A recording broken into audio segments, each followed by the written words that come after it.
আসসালামু আলাইকুম। আজকে আসর নামাজ পর আমরা মসজিদের ইমাম সাহেব ও সাথে আমার চাচাতো ভাই মিনাজ আবেদিনরে লইয়া আজকে আমরা সবজি বাগানও ঘুরতে বেরোইলাম।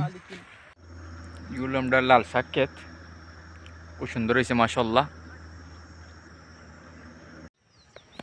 প্রথমে আমরা এই লাল শাক ক্ষেত দেখলাম, তারপর আমরা আইসি আমরা যেখানে খদু রইছি। আলহামদুলিল্লাহ খদু অলরেডি প্রায় বিক্রি শেষ পর্যায়ে। আলহামদুলিল্লাহ এখান থেকে আমরা বাক্কাটে আর খদু বিক্রি করতাম পারছি, আল্লাহর শুক্রিয়া। ইনশাল্লাহ আরও বহুতটা আর খদু এখান থেকে বিক্রি করা যাইব।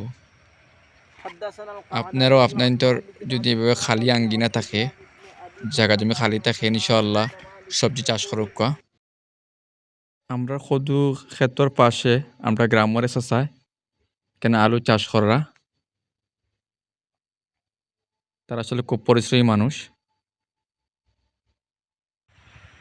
তারপর আমরা আইলাম আমরা টমেটো ক্ষেত